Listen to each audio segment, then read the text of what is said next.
Gerçekten işlerimiz şu anda işler acısı. Yani şunu söylemek gerekirse bu hastalıktan dolayı, Covid-19'dan dolayı yani işler durma noktasına geldi. Esnaf perişan, yani bütün esnaflarımız aynı şekilde perişan. Bir an önce bu hastalığın bitmesini istiyoruz gerçekten.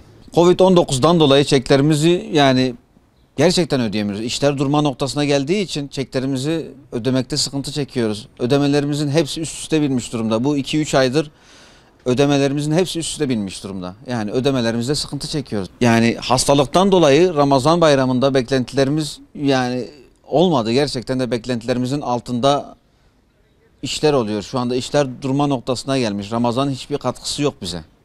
Geçen sene bu vakitlerde Ramazan bayramında çok güzel iş yapıyorduk. Hastalıkların olmadığı çok güzel bir Ramazan geçirdik. Çok güzel günler gördük. İnşallah temennimiz daha güzel günler göreceğiz. İşlerin daha iyi olmasını Cenab-ı Allah'tan niyaz ediyoruz.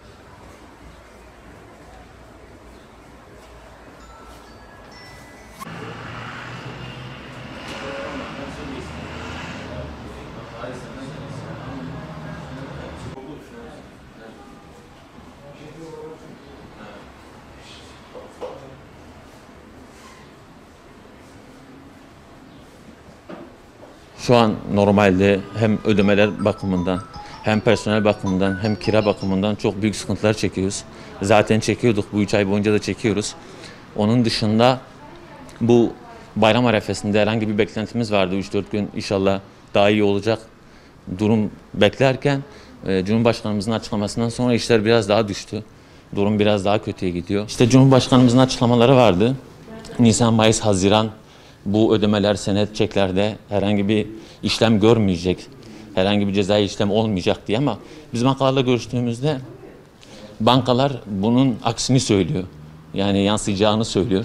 Çeklere, senetlere karşı imzalanacağını söylüyor. Artık kredi desteği sağlanacaktı. Kredi desteği de sağlanmadı. Yani şu an film olarak çok zor durumlardayız. Şu an kira, personel, vergi, hiçbir şekilde bir şey yapamıyoruz şu an. Yani elimiz kolumuz bağlı bekliyoruz şu an.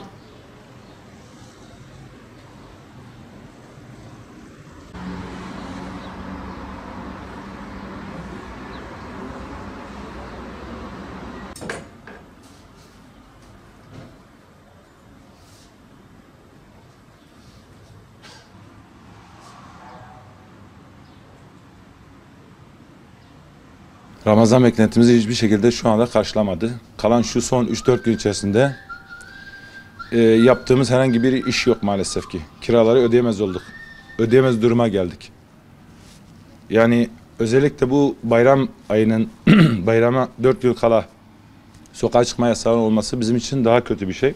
Özellikle Arefe günü için söylüyoruz bunu.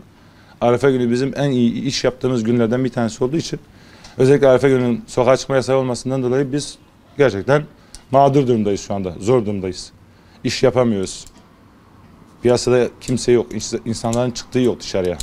Bu virüsten dolayı maalesef ki dükkanlarımızı kapatma noktasına geldik. Kesinlikle zaten bankalarla ilişkimizi tamamen kesmiş durumdayız şu anda. Herhangi bir çek ödeme falan yapamıyoruz. Bu nedenle de banka tarafında da gerçek bir anlamda problem yaşamaktayız. Yani yetkililer bunu artık duysun, görsün. Bununla ilgili gerekli işlemleri yapsınlar. Sabah saat açılışımız saat 10, akşam kapanışımız gece saat 24. O saate kadar arkadaşlarımızla beraber, elemanlarla beraber oturuyoruz. Mağazada içeri giren sayısı en fazla 5 veya 10. Birçok mağaza esnaf arkadaşımız da hepsi bu şekilde ve herkes şikayetçi bu konuda. En son olarak dediğim gibi yetkililer buna bir çare bulsunlar. Ya dükkanlarımızı kapatıp evimize gidip oturacağız ya da bu işe bir çare bulacaklar. Başka çaremiz yok yani. Kira konusunda da herhangi bir zaten destek sağ olsun dükkan sahiplerinden göremiyoruz. Bunu da kendilerine buradan iletmiş olayım.